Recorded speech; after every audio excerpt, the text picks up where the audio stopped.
I used to think haunted apartments were just internet stories until I moved into Brightwood Apartments. The police told me everything. I thought that was impossible. The landlord told me to forget about the fifth floor. The strange thing about Brightwood Apartments was that nobody ever closed their curtains. Not during the day, not even at night. I noticed it the first evening I moved into flat 407. Every single apartment across the courtyard had their lights on, curtains wide open, like people wanted to be watched. Families eating dinner, someone folding clothes, and old men watching plants at midnight. It should have felt normal, but something about it felt staged. Too quiet. No TVs, no music, no barking dogs, just silence. I remember joking about it on a voice note to my friend. Either everyone here is super friendly or I accidentally moved into a cult. I wish that had been the scary part. The real problem started at exactly 2:13 a.m. every night. The first time I woke up because my bedroom light turned on by itself. Not flickering, not electrical problems. It switched on cleanly, like someone had pressed the button. I sat up, half asleep, staring at the light. Then I heard footsteps above me. Slow, heavy, dragging. But apartment 507 above me was empty. I knew because the landlord had told me the entire fifth floor was under renovation. I checked my phone. 2:13 a.m. The footsteps stopped directly above my bed. Then came three knocks. Not on my door, on the ceiling. Knock, knock, knock. I froze. Then my phone buzzed. Unknown number. I answered without thinking. For a few seconds, there was only static. Then a woman whispered, "Don't look up." The call ended. I didn't sleep the rest of the night. The next morning, I went to complain to the landlord. But when I mentioned apartment 507, his expression changed instantly. He said nobody had lived there in 8 long years. Then he walked away before I could ask anything else. That night, I locked my bedroom door.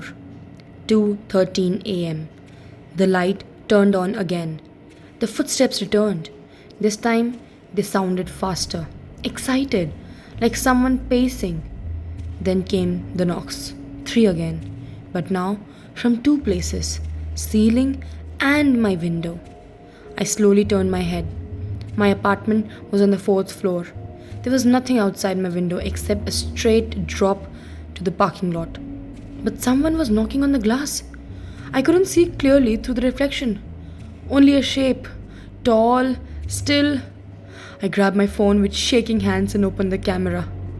The moment the camera faced the window, the figure disappeared. What? Oh my god.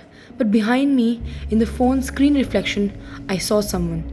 I saw someone standing inside my room, right next to my bed.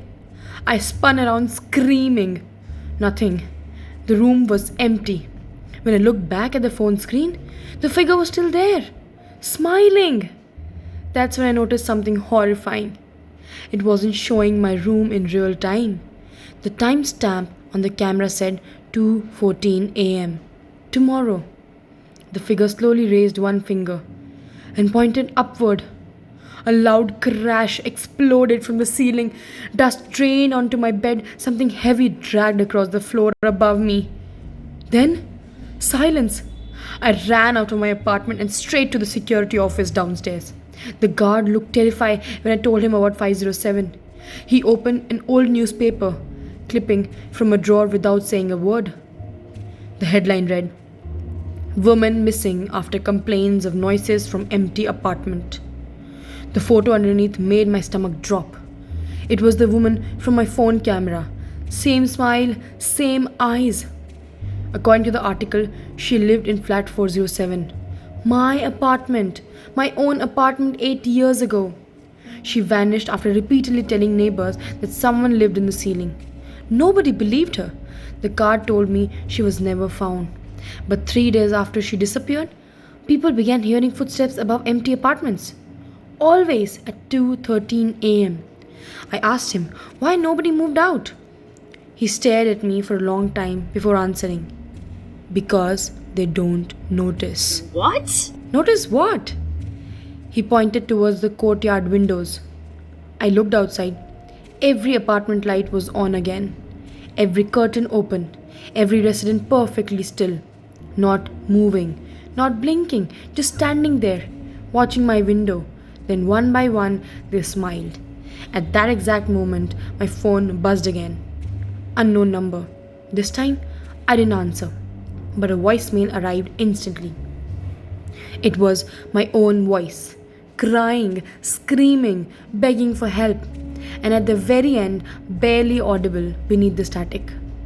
I heard the same woman whisper, "She finally found someone to live above." I left Brightwood Apartments before sunrise. Police later told me the fifth floor had no accessible entrance anymore. The staircase had been sealed for years after a fire.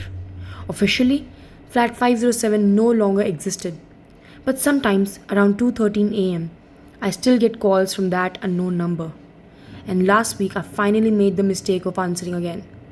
At first, there was only breathing, then footsteps. Slow, heavy, dragging, directly above me. Like, share, subscribe for more mysterious stories.